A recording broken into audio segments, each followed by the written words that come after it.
नमस्कार साथियों, एक बार फिर आप सभी का स्वागत है हमारे डिजिटल प्लेटफॉर्म केमिस्ट्री लोचा पर। आज हम पढ़ने जा रहे हैं पीपीएम, पार्ट्स पर मिलियन। एक कंसंट्रेशन टर्म है पीपीएम, पार्ट्स पर मिलियन। सबसे पहले यदि मैं बात करूं इसकी यूज के बारे में तो कहाँ काम आती है, तो मैं कह सकता हूं कि ऐसे सॉल्यूशन जो बहुत ज्यादा डाइल्यूट हो वहां इस टर्म को उपयोग में लिया जाता है। जैसे डाइल्यूट सॉल्यूशन मतलब जो सॉल्यूट होगा, जो मास ऑफ सॉल्यूट होगा वो बहुत ही कम होगा सॉल्यूशन में, तो वो सॉल्यूशन डाइल्यूट होगा। तो ये जो टर्म है वो कहाँ काम आएगी, फॉर डाइल्यूट सॉल्यूशन। तो बात करूं मैं यदि इसके फॉर्मूले की, तो फॉर्मूला क्या होता है? फॉर्मूला होता है इसका मास of solute divide by mass of solution. ये ग्राम में होता है, मल्टीप्लाई बाय 10⁻⁶ से करते हैं। ऐसा का ऐसा फॉर्मूला हमने कहाँ पढ़ा था, परसेंटेज W/W में। बस फर्क क्या है कि वहां पे हम 100 से मल्टीप्लाई कर रहे थे, जबकि यहाँ 10⁻⁶ से कर रहे हैं, क्योंकि मिलियंस मिलियंस मतलब 10⁻⁶, और वहां हम निकाल रहे थे परसेंटेज, इसलिए बस यही फर्क है। बाकी फॉर्मूला बाकी का सेम है।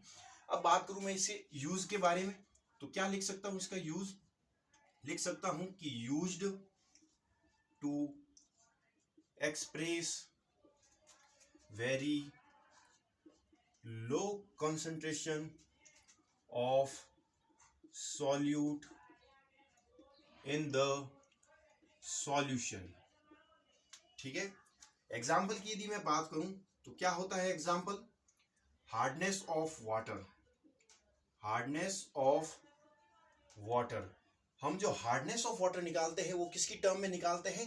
पीपीएम की टर्म में निकालते हैं। एक और है air pollution. Air pollution, air pollution जो निकाला जाता है वो भी, एयर पॉल्यूशन की जो कंसंट्रेशंस हैं वो निकाली जाती है किसकी टर्म्स में? पीपीएम की टर्म्स में। ये तो हो गई सिंपल सी बात कि इसका काम क्या है और इसका फॉर्मूला क्या है। अब बात करते हैं एक न्यूमेरिकल्स की और सीखते हैं कि इस फॉर्मूले को कैसे अप्लाई करना है, कैसे वैल्यू पुट करनी है और कैसे इस फॉर्मूले को यूज में लेना है। क्वेश्चन है मेरे पास, क्वेश्चन में लिख लेता हूं। Oxygen is dissolve in water. क्या है क्वेश्चन मेरे पास? Oxygen is dissolve in water. Oxygen is dissolve in water as 8 × 10⁻⁴ gram oxygen in 100 gram of oxygen in 100 gram of water. निकालना क्या है? हमें निकालना है कि find concentration of O2 in ppm, parts per million में हमें निकालना है। हमारे पास फॉर्मूला क्या होता है? हमारे पास फॉर्मूला है पीपीएम निकालने का, मास ऑफ, क्या है? मास of solute divide by mass of solution multiply bye 10⁻⁶। अब हमें इस क्वेश्चन में जो ये वैल्यू दे रखी है ये क्या है? मास ऑफ सॉल्यूट। और ये वैल्यू जो दे रखी है ये वैल्यू क्या है? मास ऑफ सॉल्यूशन। तो अब इस फॉर्मूले में हम सिंपल सी वैल्यू पुट कर देंगे कि मास ऑफ सॉल्यूट कितना है हमारे पास? 8 × 10⁻⁴ gram divide by mass of solution कितना है? 100 ग्राम, 100 ग्राम, और मल्टीप्लाई बाय 6। इसको सॉल्व करेंगे 10⁻² से, 10⁻² बचेगा 10⁻⁴, 10⁻⁻4, 10⁻4 आपस में कैंसिल हो जाएगी, तो बचेगा क्या? 8 ppm ऑक्सीजन। इसकी जो कंसंट्रेशन आएगी ऑक्सीजन की पार्ट्स पर मिलियन में वो आएगी 8। ठीक है। ये तो हो गया सिंपल सा एग्जाम्पल जिससे हमें पता चला कि इस फॉर्मूले को कैसे अप्लाई करना है और कैसे वैल्यू पुट करनी है। एक और एग्जाम्पल लेते हैं, एक और क्वेश्चन लेते हैं। क्वेश्चन में यहाँ लिख लेता हूँ। क्वेश्चन है मेरे पास, sea water contents, sea water contents 53 ppm of sodium carbonate निकालना क्या है हमें? निकालना है फाइंड मास ऑफ सोडियम। निकालना क्या है हमें? Find mass of sodium carbonate in a glass of water present in a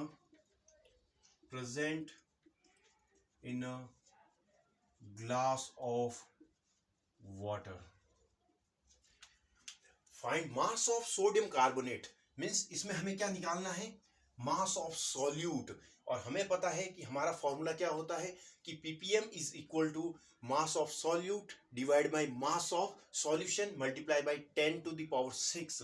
अब हमारे पास ये मास ऑफ सॉल्यूशन जो है वो दे नहीं रखा है हमारे पास। यदि अ ग्लास ऑफ वाटर बोला है, इसका मतलब जो वॉल्यूम हमें लेना है वो 250 ml लेना है। यदि हमें नहीं दे रखा हो तो हमें यही लेना है, 250 ml मानना है हमें।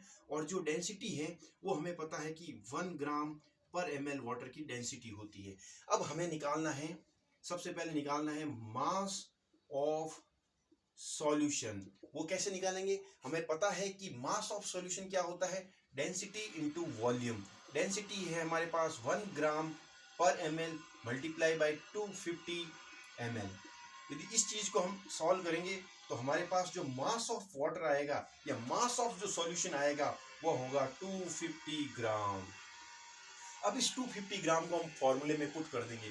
हमारे पास फॉर्मूला होता है ppm, हमें दे रखा है 53 ppm is equal to mass of solute हमें निकालना है divide by mass of solution 250 gram multiply by 10 की पावर 6। यदि यहाँ से x में निकालूंगा तो क्या आएगा? 53 मल्टीप्लाई बाय 250 डिवाइड बाय 10 की पावर 6। यहाँ से जो x आएगा वो हमारे पास आ जाएगा मास ऑफ सॉल्यूट। तो इस तरीके से हम पार्ट्स पर मिलियन को समझ सकते हैं और इसको अप्लाई कर सकते हैं अपने क्वेश्चन में। अब एक इससे मिलती जुलती एक और टर्म है, छोटी सी टर्म है, उसको भी सीख लेते हैं साथ ही के साथ। पार्ट्स पर बिलियन। पार्ट्स पर बिलियन ये क्या होता है? बिलियन। बिलियन मीन्स 10 की power 9, 10 to the power 9 means फॉर्मूले में जहां हम 10 की पावर 6 से मल्टीप्लाई कर रहे थे वहां 10 की पावर 9 से मल्टीप्लाई करेंगे। तो इसका फॉर्मूला क्या होगा? Mass of solute divide by mass of solution, gram में होगा ये, मल्टीप्लाई बाय 10 की पावर 9। ये हो गया पार्ट्स पर बिलियन का फॉर्मूला। अब मैं यदि परसेंटेज W/W इसका फॉर्मूला लिखूं तो क्या होगा?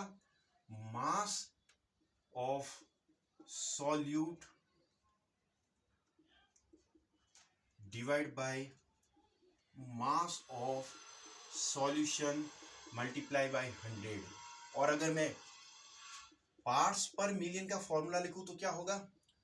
Mass of solute divide by mass of solution, gram में, मल्टीप्लाई बाय 10 की पावर 6। और यदि मैं पार्ट्स पर बिलियन का यदि फॉर्मूला लिखूं तो क्या होगा? Mass of solute divide by mass of solution multiply by 10 की पावर 9। तो ये सारे सब फॉर्मूला सेम है, केवल मल्टीप्लाई जो है या 10 की पावर 2 से या 10 की पावर 6 से और यहाँ 10 की पावर 9 से। तो ये जो है छोटी छोटी कंसंट्रेशन टर्म्स हैं जो हमने आज सीखी और ये बहुत हेल्प करती है आगे क्वेश्चन सॉल्व करने में। तो आज के लिए इतना ही, मिलते हैं अगले लेक्चर में एक बेहतरीन कॉन्सेप्ट के साथ। Thank you.